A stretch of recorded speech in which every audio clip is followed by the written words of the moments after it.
ভালো করে লক্ষ্য রাখবেন, ইভিএম মেশিন সেন্ট্রাল গভর্নমেন্ট তৈরি করে। কোনো মেশিন খারাপ হলে সেই মেশিনে ভোট করতে দেবেন না, বলবেন নতুন মেশিন নিয়ে আসুন। ইভিএম মেশিন যখন চেক করতে যাবেন যেন ভিভিপ্যাট থাকে তার সাথে।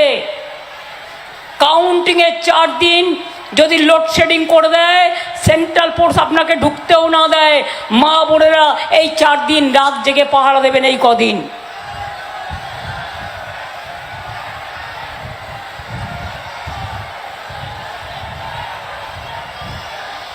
আমি মা বোনদের কাছে অনুরোধ করবো, ভাই বোনদের কাছে,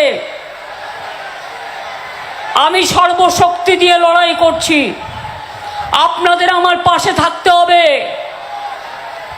আমি যদি বিজেপির বিরুদ্ধে গণতান্ত্রিক লড়াই করতে গিয়ে গণতন্ত্রের যোদ্ধা হতে পারি, আপনারা আমার সহযোদ্ধা।